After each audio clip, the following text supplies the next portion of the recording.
Hey everyone, welcome to this webinar. My name is Amber Dance and I'm the Program Director here at the Council for the Advancement of Science Writing. As a few latecomers filter into the Zoom, I just want to take a moment to introduce you to the CASW Connector. I'm not the one who made it, but I think it's a really cool resource that science writers should know about. So I will figure out how to share my screen.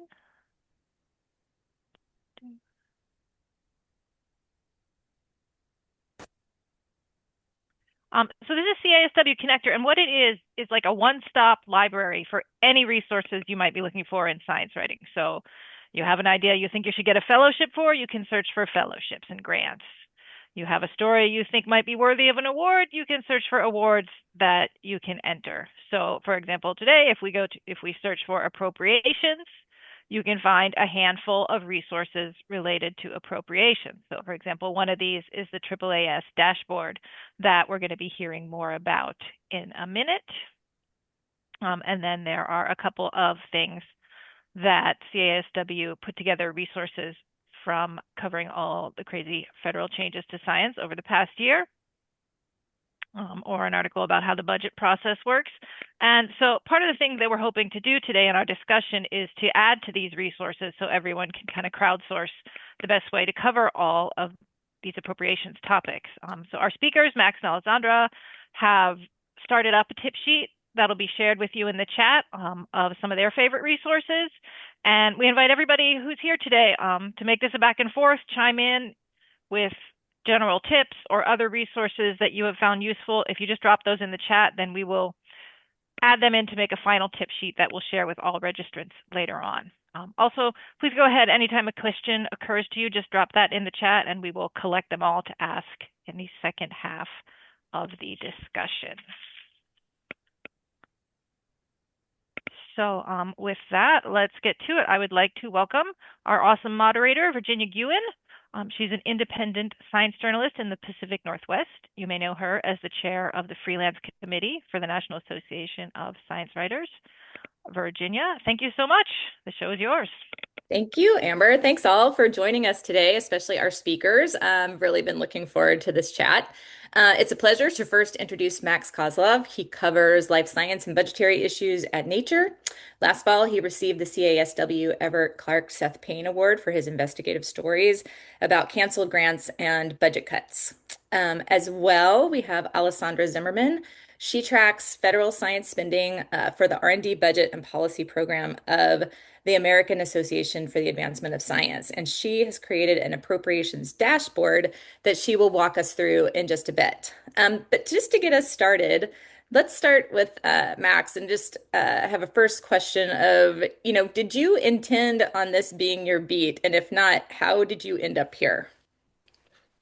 Awesome question, and thanks so much for having me in that very sweet introduction. I absolutely did not think that this would be a central part of my beat. I think I was actually extremely intimidated by anything relating to the budget and appropriations or anything policy related, really. Like I remember I covered the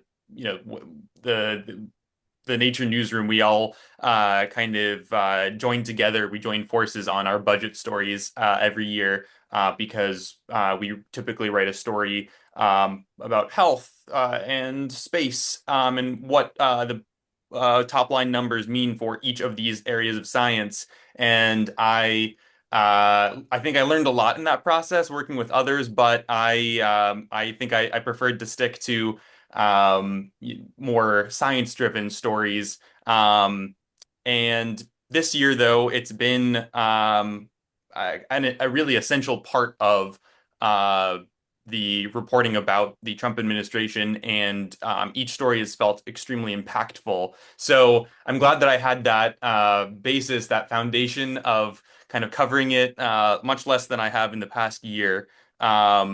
And I've very much grown to love it because it has so much disproportionate impact. And, these are, of course, just they might look like just numbers on the page, but small differences in these numbers have real impacts on people. And that's really what we've been hoping to highlight with our coverage this past year. Yeah, I mean, it's been a real roller coaster. I think we can all agree that it's been definitely a departure from the norm. And so I thought maybe it would be good for Alessandra, if you don't mind, could you walk us through what is a quote unquote normal appropriations process and ideal timing? Sure. So I am a data person, so I am going to subject you to some PowerPoint slides. Um, the budget process, or at least the public part of it, the part that you can interact with relatively easily, typically starts like it did earlier this month with the presidential budget request or the president's budget request. Both terms are used relatively interchangeably, including in my own writing. Um, so prior to the PBR, agencies are talking to the White House, coordinating budgets, usually in July, August every year. The administration will send a memorandum with their R&D priorities for the upcoming fiscal year to agencies. That is the first public presence of a federal budget, so that's something to look forward to. It will outline like what the various R&D intensive agencies should be looking to build their future budgets around. So the one for the fiscal 27 budget was released late August last year and had the expected hit list. There was a Make America Healthy Again priorities, there was AI and quantum, there was critical minerals, etc. And you see traces of that in the presidential budget request that was released earlier this month. By law, the presidential budget request must be released on the first Monday in February. Here is a handy dandy graph of how often that is abided by. There is no penalty for breaking this law, but it is technically the law. So basically, since the 2010s, budgets have been late. You can now more or less expect them in late March, early April. That's become the standard. Um, and here I don't have the 27 one because this graph is a little bit old, but last year's was extremely late, but not the latest it has ever been. Typically transition years, which you can see every 4 years, there's a slightly later PBR than normal because the new administration can't really start working on the proposal until they're in office. So during a transition year, they start the process relatively late, and frequently they scrap the previous administration's budget and start from scratch again. So once the PBR is out, then you start seeing congressional budget justifications from the agencies. So these will be found on the agency's websites. They will update kind of whenever. A lot of this year's CBJs came out within the same week as the presidential budget request. Some of them still haven't come out. Um, there is no deadline for these. They are supposed to come out relatively quickly because they're used by Congress to build the appropriations bills. But last year, USGS, the U.S. Geological Survey, did not put out their Green Book, what they call their budget justification, until November. So there is no deadline on that one. And then obviously there is hearings. The Appropriations Committee has started that process already. They started pulling people, whoever heads the agencies, whether it's a director, an administrator, or a temporary position right now. They bring them over to the Hill and interrogate them on their plans for the agency for the upcoming fiscal year. And we've been having those since late March. So they start well before the PBR this year. And then once they've got all the materials to craft a budget, the House is always the one who starts. So they always pick up and start publishing appropriations bills first. It's not just symbolic, it is legal. The House has to be first to put forward any bills that involve appropriations. Why? I don't know, but it's the way it's built into the system. So they started on the 17th of April with their very first appropriation bill, Milcon VA, which has precisely one R&D account, prosthetics research. And they have been moving steadily through. So this morning, they had the subcommittee hearing for Commerce, Justice, Science, which covers NSF, NASA, NIST, and NOAA. Typically with the House, they will release the bill text 24 hours ahead of a subcommittee meeting and the report language 24 hours ahead of a committee meeting. This is important because bill text is the part that becomes law, etc., but it's not super detailed. And specifically in the case of CJS, for NOAA, it will have the two major accounts, PAC and ORF, which mean nothing.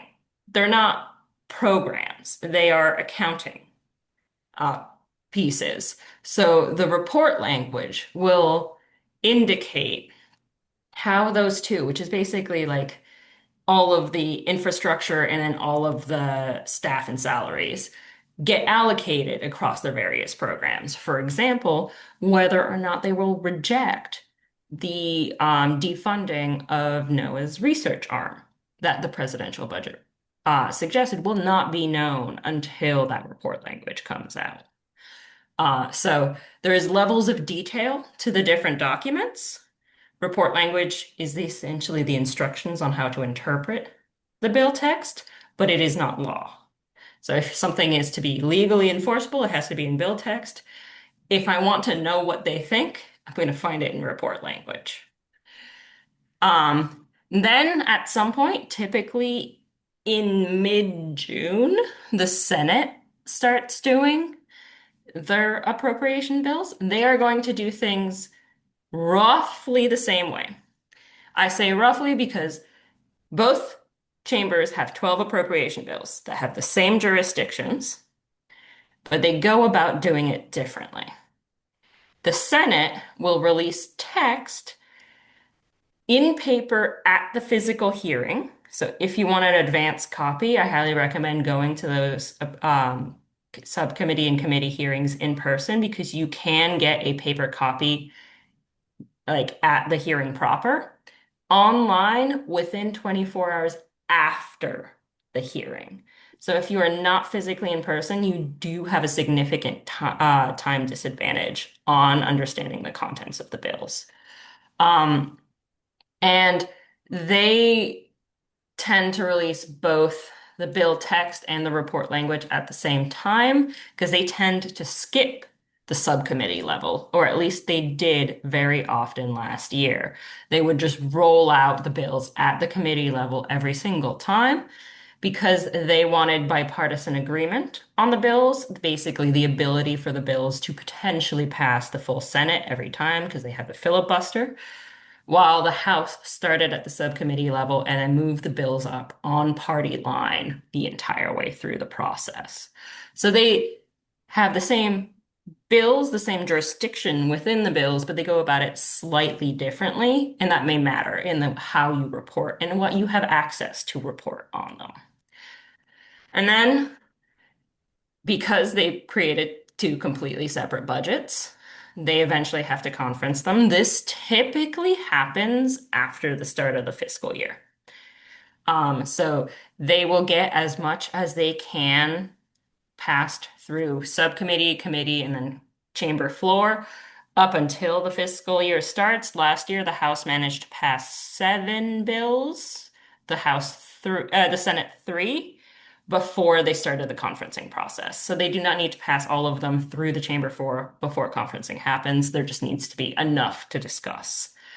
And then that conferencing process lasts until they manage to get it voted through both chamber floors and signed. Only when it is signed by the president do the numbers stop moving and does your job still continue. So conferencing takes a long time. As I said, it usually starts after the start of the fiscal year, which means almost always it happens during a continuing resolution. This is another fun chart. Of all the continuing resolutions we've had in the past 50 years. There's a lot of them. The length of the bar is the duration of this continuing resolution. The number after the bar is how many pieces of legislation they had to enact and get signed by the president to last through that continuing resolution. 2001 was apparently a rough year. It was a short CR, but 21 bills had to be passed to keep that one going. No one had any idea what was happening that year. And then this past year, we only had two CRs, though we currently have, we're on day like 75 of the DHS shutdown. So that shutdowns are not part of CRs. This is only extensions of the previous year's budget for a period of time decided upon by Congress so that they can finish negotiating. Shutdowns are a completely separate thing. I do have an explainer about shutdowns with another fun graph on how many we've had of those. But I bring this up now because I expect there to be a shutdown this year. In election years, they tend to take the hedging approach and not pass anything until they know what the results of the election are. Because that could completely change the dynamics around the budget.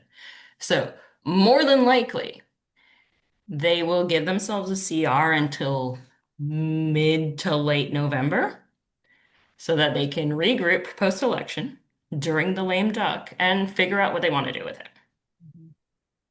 So do expect the House and the Senate to be putting out bills, but do not expect any of them to be signed into law until at least late November.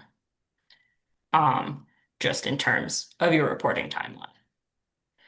And then to help your reporting, this is my dashboard. People who are familiar with it may notice a little bit of an upgrade. We now have these little shadow boxes behind all of the bars because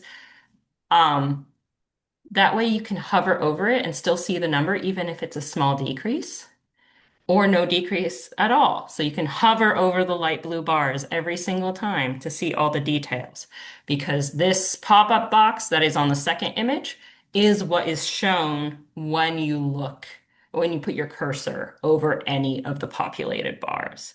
So you not only have the different programs that I showcase, but also a rough explanation of what it does, all of the numbers, both last year's, this year's, percent difference, and also on occasion there is extra funding that goes to certain of these programs. So in this case, there is still a little bit of CHIPS and Science funding that got directly appropriated in the CHIPS and Science Act that goes to NSF. It's about $50 million a year.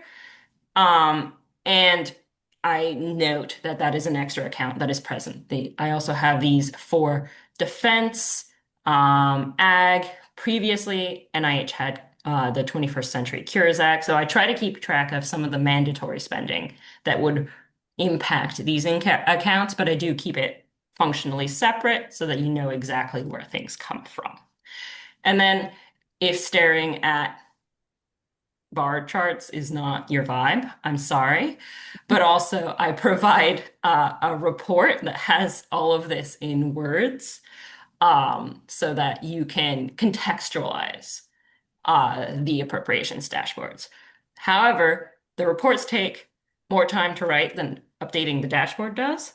So for example, the house numbers are already populating on the dashboard right now. I uploaded all of the CJS numbers yesterday morning when the text came out, but the report on the house numbers will likely not be published until mid to end of June when I have a critical mass of agencies to talk about.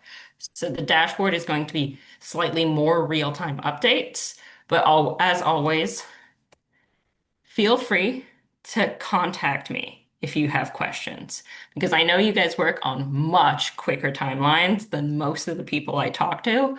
I am happy to hop on a call, answer an email, anything like that about any of the numbers you see. And I understand that sometimes it's going to be an insane turnaround. So I put my media contact because sadly, you guys all need to go through that one. But feel free to message me on other platforms too. Um, and I am happy to explain a little bit what's going on to No, the this best is of my great. ability. Yeah, I mean, I can't emphasize enough that all the resources that you and Max have put together are unbelievable. There were so many things that I did not realize existed out in the ether and that we all should be aware of. So please check the tip sheet. And quick question for you, Alessandra, that came in.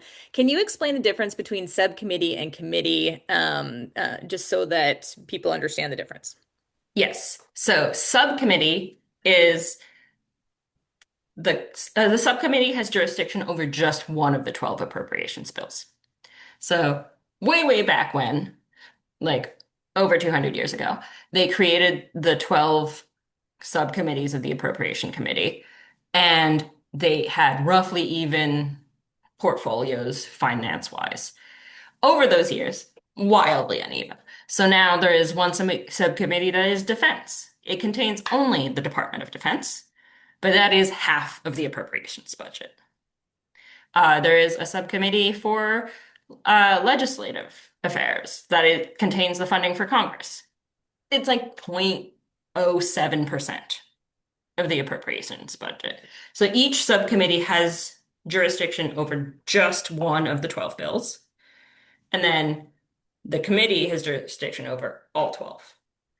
And basically where you sit in committee and subcommittee, you have different like hierarchies of authority and power based on the jurisdiction of your bills. Got it. And we had one other quick question. Someone asked if you could please help them understand how to follow the proposed reconciliation bill. That one is much harder, um, because I have read the proposed reconciliation bill, and specifically for the Homeland Security side of things, because I wanted to see how much the various DHS R&D accounts would have. And it says 75 billion for the next 9 years. Have fun. Um, so reconciliation bills have rules about what can be in them, but they don't have rules about specificity. So things can be incredibly broad and therefore open to a lot of interpretation. Those 75 billions for DHS, they have, as written right now, they have the ability to spend it in 1 year or in 9 years. There's no restriction. They have access to, well, should it pass, they have access to that amount of funding for the next 9 years. So it's very hard to track exactly where things go because it's not as structured as appropriations. In last year's Big Beautiful Bill, there was quite a bit of R&D in it, both in the defense side, which was more or less easy to track because defense is neatly 6.1, 6.2, 6.3. But there was also agricultural R&D because they included pieces of the Farm Bill in there. And I emailed NIFA people saying, which of your accounts do the things in the Big Beautiful Bill like cover? And they told me, I don't know, actually. Excellent. So maybe I'll figure it out this year and see how much R&D funding was in last year's bill. Because they can be written incredibly vague. Yeah. Oh my gosh. Well, Godspeed on that. Well, now that we understand the process a little bit more, Max, can you please put into context how unusual the Trump administration's funding freezes and grant terminations from last spring were? Extremely unusual. And I see that there are a few other very talented reporters on this call who have covered this as well. So shout out to them and shout out to the other reporters on the Nature News team who have been doing a fantastic job of covering all of this. And specifically the last one of the last connector chats with Stephanie and Katie Wu and Scott Delaney. That was an excellent resource for covering all of the chaos in science funding. And so I don't want to talk, I don't want to overlap too much with it, but I do want to point out, I mean, I think it is still very relevant because even though those grant terminations and funding freezes, that's not a part of the normal appropriations process. We're of course talking about money that has been appropriated by Congress. And as you have just heard, we have this whole very deliberate and specific system by which Congress is supposed to maintain the power of the purse. But what we've seen in this past year is um, a an executive branch that has taken a much more expansive role of their authority and their ability to rein in that funding, essentially. So one word you've heard being thrown around quite a bit this past year is probably impoundment. So what this means is we have there's been a bill in place, I think, since the 70s that is supposed to prevent the executive from withholding money that Congress has appropriated because Congress determined that that was overstepping, the executive was overstepping its bounds as trying to control the purse strings. You can't just not give money to something that Congress said give money to. And what we've seen is, again, an executive that wants to push the bounds of that. So, what this has looked like in practice is maybe cutting money for grants that were issued by, agencies under the executive branch. All of the science agencies we know and love are under the executive branch, the NIH, NSF. So they have the ability to control, administration and agency priorities. But of course, there's a fine line between that and then withholding money and making it really difficult for the agency to be able to actually spend its money by the end of the fiscal year. And if that money isn't spent by the end of the fiscal year, well, one, that's a breach of the Impoundment Control Act. And then two, that money gets returned to the Treasury. So there's been a lot of anxiety, both among folks in the federal government who worry that by complying or um, by delaying these funds, they might be held responsible for breaking that law. And then, of course, you have the research community who, without seeing money flowing into labs, or even if that money is later undelayed or unfrozen, rather, that still has extreme consequences for researchers' ability to fund people in their labs. So that's been the kind of the overarching story, I'd say. And there's always this kind of back and forth. There's always this tussle between Congress and the executive, but it's been kind of ramped up to an extreme level. And I think what we've seen is a Congress that, for the most part, has gone along with this. That they haven't, for the most part, exerted their authority to kind of reclaim their ability beyond, rejecting the spending cuts in the amount of money that's going to science agencies. But the executive has continued to delay funding or just make it difficult to be able to actually spend those monies in a timely manner. So have you noticed that the same tactics are being employed this year as they were last year, or are there differences? Like how has this year's appropriations process compared to last year's?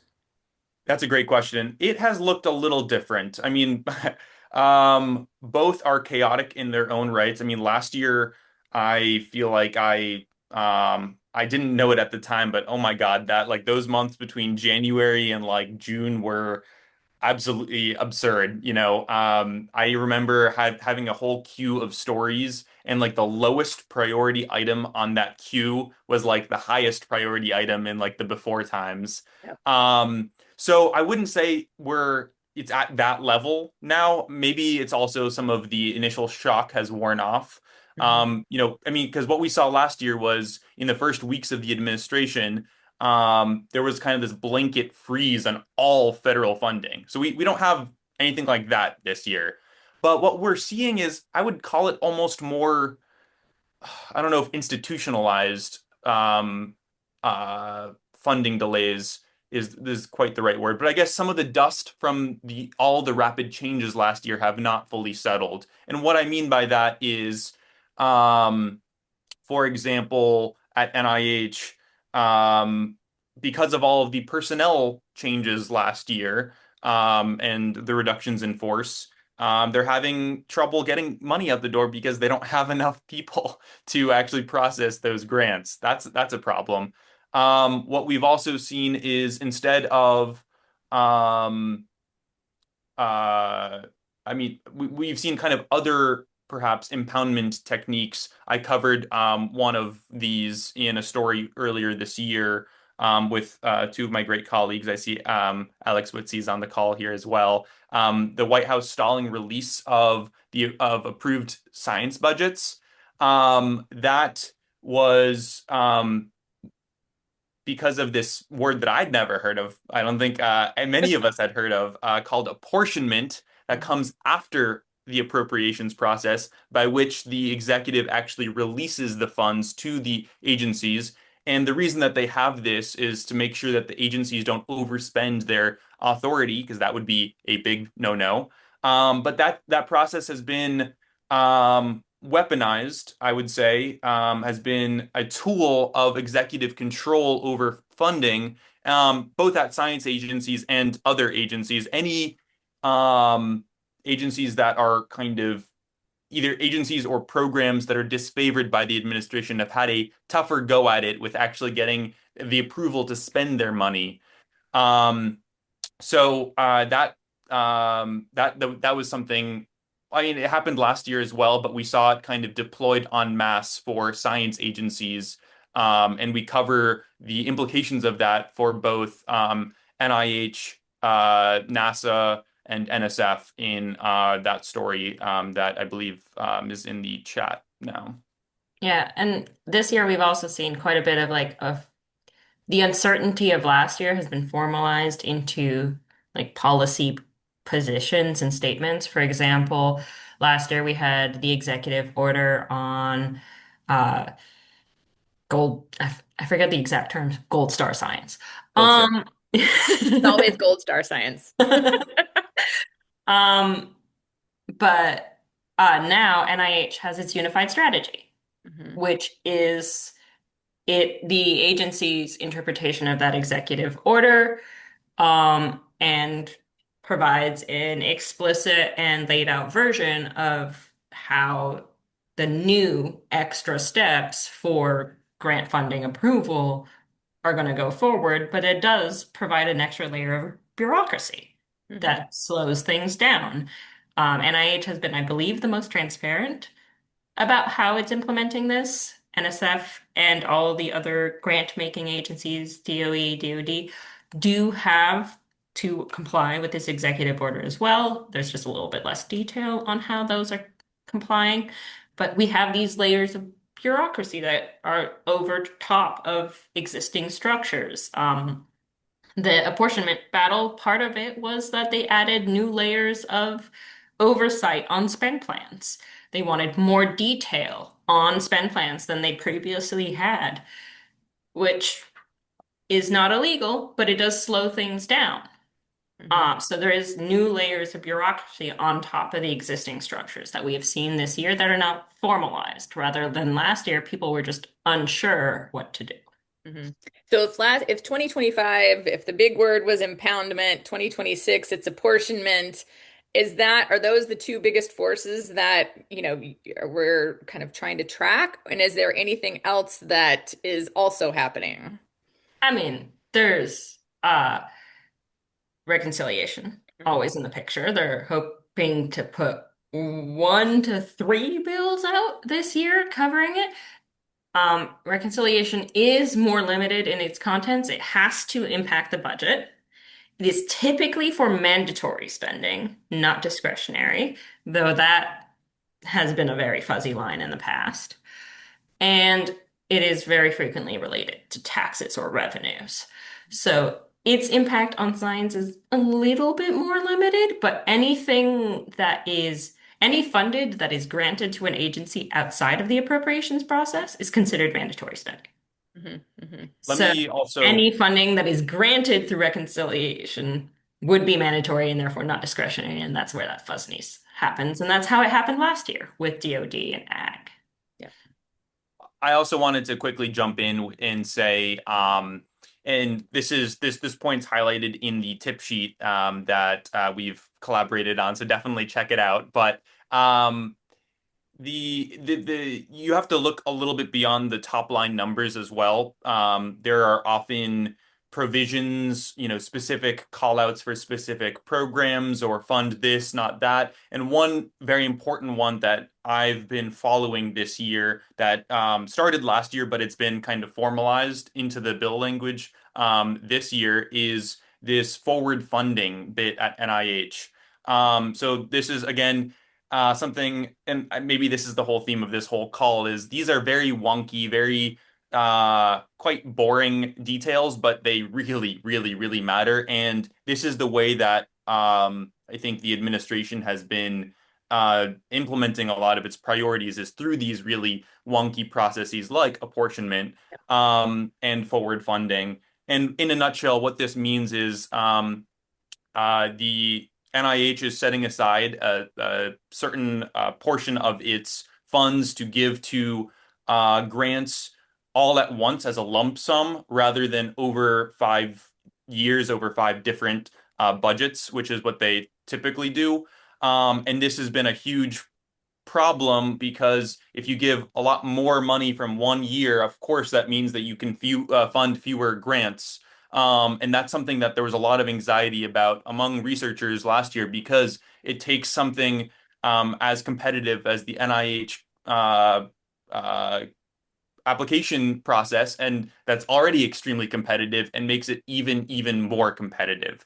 And how that has manifested into the bill language this year is there was some back and forth negotiation on this point because it is such a sticking point. And I believe it was formalized as they can No more than only, last year. yeah, exactly, no more than last year, which last year there was about, I think they used about 30 to 40% of their budget on forward funded grants, which is quite a big portion of its budget. So that's what I mean of looking beyond just those top line numbers. Okay, great. NIH got a tiny increase in the budget, but there's probably going to be fewer grants that are going to be funded because of provisions like this. Yeah, and with multi-year grants or forward funded grants, there is, if you are entirely forward funded versus entirely single year funded, you can fund the same amount of grants. It's the transition from one to the other that is really rough. So they've essentially frozen the transition in place, which means there can be no fewer grants than there were last year for 2026. 2027, still up in the air. LHHS is not going to be rolled out by the House until sometime in June, I believe, early June. So we'll see if that shows up in there. One thing that did show up in the CJS bill that they released yesterday was a indirect cost cap freeze. So that language shows up again in the House version. So we're seeing some of those policy provisions that are not numbers themselves, but significantly impact funding showing up again this year for a second time. Yeah. So for NSF and NASA, indirect costs were capped at their negotiated 2024 levels in the 26 bills. So we're seeing that continue forward now. Hmm. Hmm. I have a question for both of you. Like, if, there's a lot of science journalists on this webinar checking things out. I mean, how might they, people that aren't on the appropriations beat themselves find compelling stories? Do you have any tips or thoughts on, things that people should be on the lookout for? One of the tips on the tip sheets are I'm gonna keep calling that out Yep. is Do. really find the human impact that is ultimately it showcases the impact of these really abstract numbers and wonky details.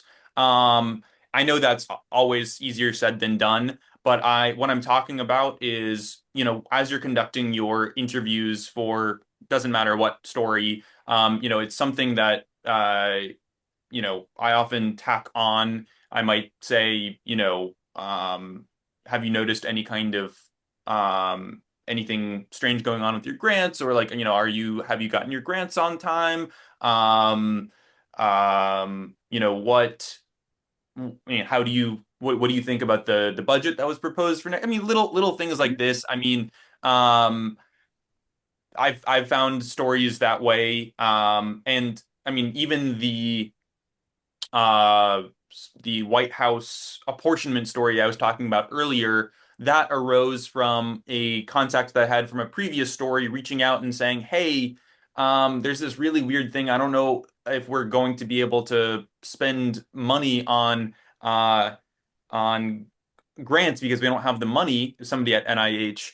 And that snowballed into like a 2 week deep dive into what the heck is going on, and kind of realizing that this problem is kind of upstream of what's going on at the agency. It's at the OMB White House level. So I can't stress the importance of talking with sources, and staying in touch with them. And I know that that's something that was highlighted at the last connector chat as well. I would just add, like, if you have a specific thought or question that you are curious about, there are whole Signal chat networks that if you can just like ask someone that you know on Signal to just put this question out there, it will have a life of its own and people will find you. It's a very easy way to get people to kind of reach out to you if you just have like one little spark of an idea and see if it has merit or not. And Alessandra, oh, go ahead. oh, yeah. Max, no, go ahead.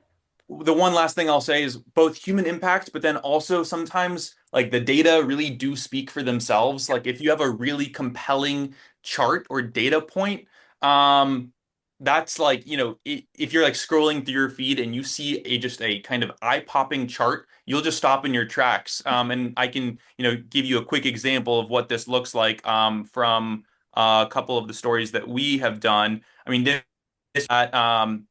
apportionment story, we noticed that the NIH was spending its money, or giving out grants at a much slower pace than normal. And you can see the 2026 compared with past years. So that was, immediately eye-popping. And we wanted to highlight that. Another example, it's not apportionment related, or appropriations related, but we published yesterday a story about advisory committees at throughout the federal government. And you see this giant difference in 2025, all these advisory committees being canceled, and you want to know more. So I think that's one other really important way to make this personal and interesting to readers. Definitely. I mean, those are both jaw-dropping. I mean, just instantly, obviously, stories. Alessandra, did you have any suggestions? Well, I have one like numbers story that is a little bit more optimistic. In I didn't have it in this slide deck, but if you go to my presentations and download literally any of the other talks I've given, you'll see the graph for the 2026 funding numbers at the various agencies. And you'll see a huge bar for the presidential budget request demonstrating significant cuts to a lot of these agencies. And then you'll see the House, the Senate, and then the final number that got signed into law kind of scaling those cuts back. And initially, the House last year said that they were going to put out Republican messaging bills. They were going to follow what their party wants, follow the presidential budget request. And then they heard from constituents who were not thrilled. They saw people in the news write about how bad these cuts would be. And even the House started rolling back the cuts. Yes, they didn't go to zero. So I think NIH became, NSF went from a 56% cut to a 20% cut in the House bill. But you could see the impact of public discontent with the presidential request on these numbers as they pulled back closer and closer to 0% change. And then in the end, most agencies had between 4 and 0% cuts when a lot of them were proposed 50, 40, etc. percent cuts. So you could see in that graph the impact of public opinion on Congress Mhm. because as much as they have personal convictions, they do need to get elected every other year. And they do listen to their constituents quite a bit. And my argument for contacting your representatives has never been stronger because now I have empirical evidence that it works at scale. Mhm. And a large part of that is you guys. So I don't know if that's a helpful story angle, but it is certainly a pat on your back. Anything is helpful. I think one of the things that a lot of folks are grappling with, and we had a follow-up question come in on the chat, is Trump fatigue. I mean, I think I've heard from editors like you got to dial back on the Trump pitches. Like they're not getting as much traction as they were, things like that. And so the question was, how do you keep these stories fresh for readers who might be fatigued from this like onslaught of similar stories for the last year? Yeah, I How do you do that, Max? that's been like, a question that I've been asking myself every day, or, you know, that is we want to make sure that we're being responsive to our readers and what they want. Because, of course we want to publish stories, but if they're not being read, that is a problem. So I think still recognizing that there are stories that have disproportionate impact and that it is important to publish those. That I think that is one thing, but then another is trying to answer that questions that readers have. I think some of our best stories have come from maybe people have noticed some kind of trend. Maybe, the NIH seems to be giving out fewer awards than usual here, or has anybody else noticed that like training awards have been disproportionately impacted? So trying to answer those questions, I think, is satisfying. I mean, for us, but then also it shows that we're kind of staying on top of what people are talking about.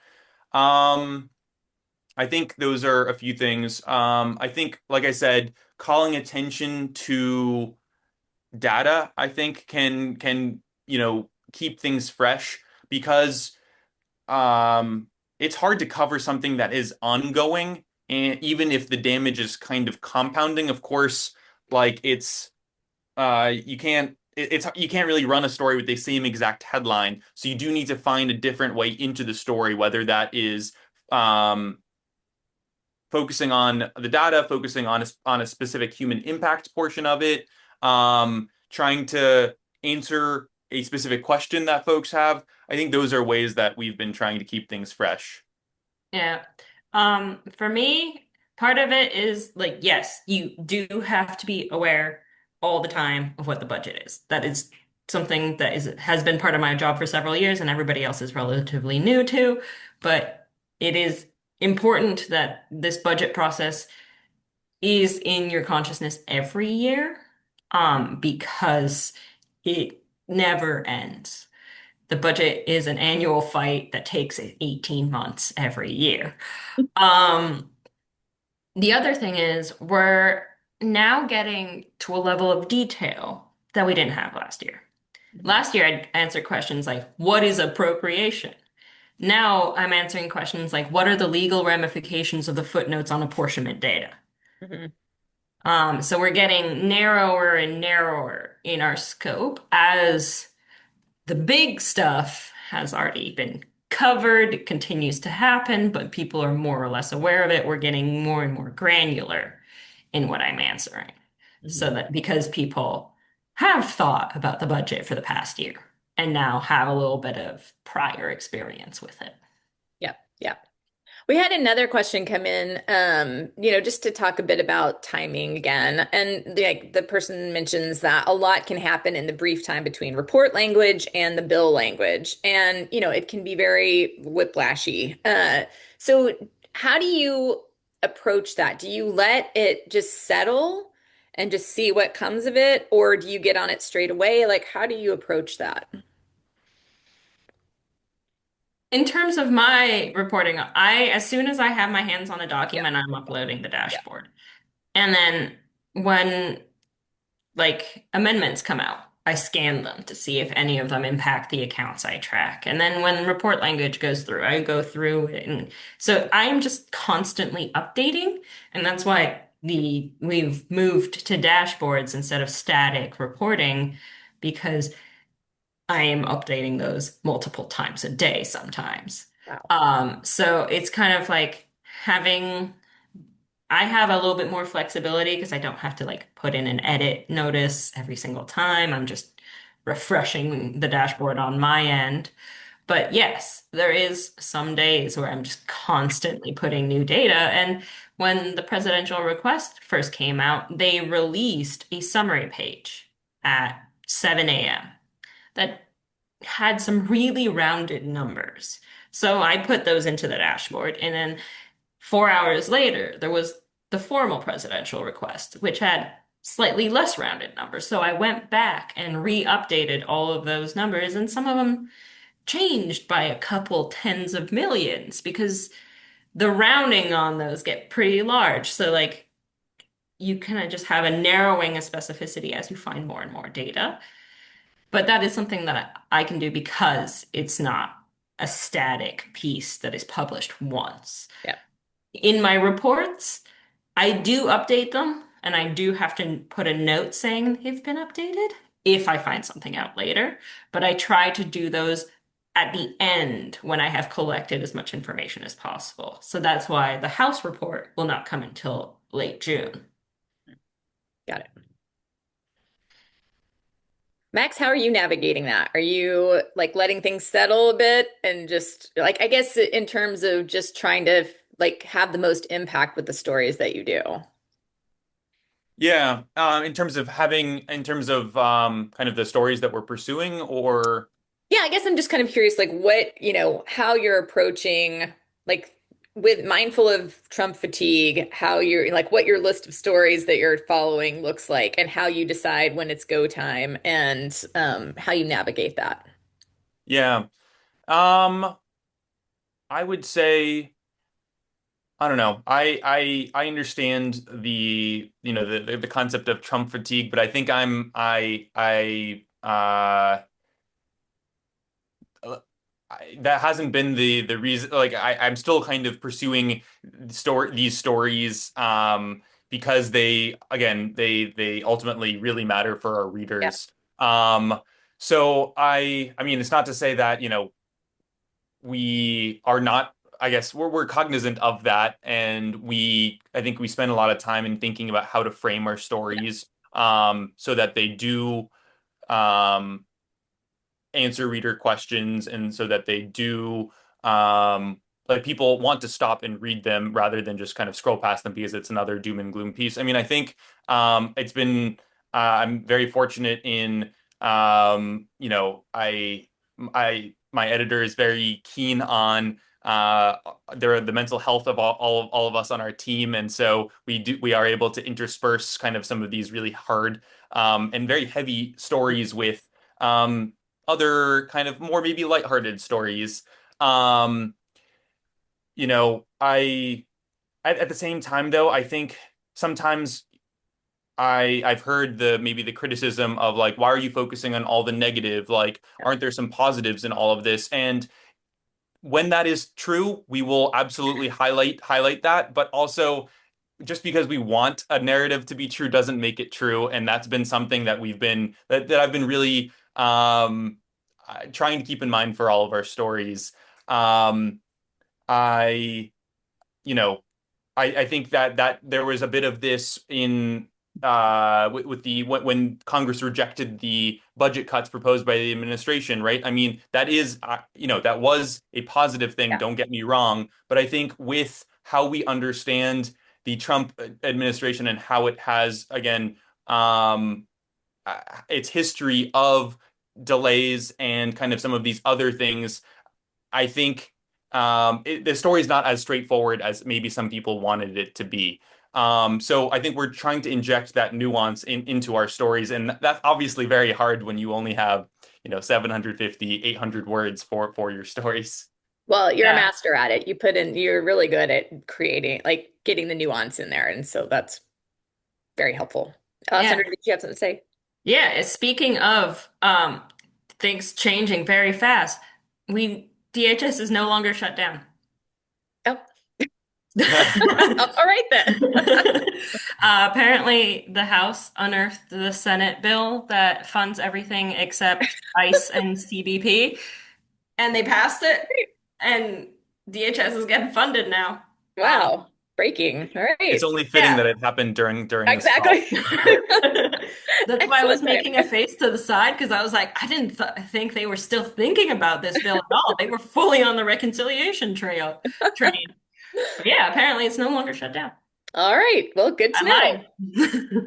In the 3 minutes that we have left, Max, I'm curious if you can share any stories or threads that you're following as the 2027 process moves along. Is there anything that you're looking for? Anything you want to tease of stories that you may publish soon? Yeah, well, one, I do want to highlight that story. I think Alex posted it in the chat, but again, not related to appropriations, but this story about advisory committees. I think that that is a story that it was great to collaborate with Alex, Dan, and our editor, features editor, Rich. It's kind of an overlooked part of this whole the reshaping of the U.S. scientific enterprise, the impact on scientific advice in policymaking, that has been absolutely reshaped and dismantled, really. So I'd encourage you to take a look at that. That's one.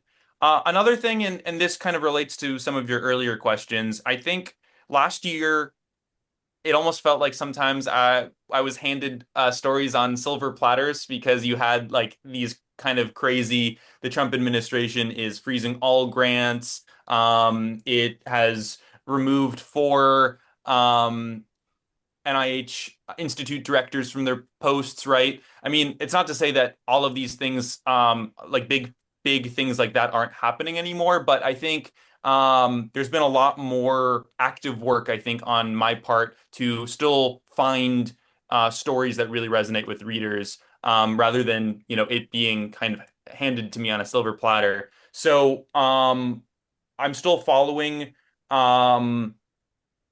funding delays at NIH. I think that's been another, yet again, a concerning trend happening. And if you look at that chart that I showed earlier, it hasn't really improved since we published that story. So, understanding why that is the case and how that differs from what was going on last year.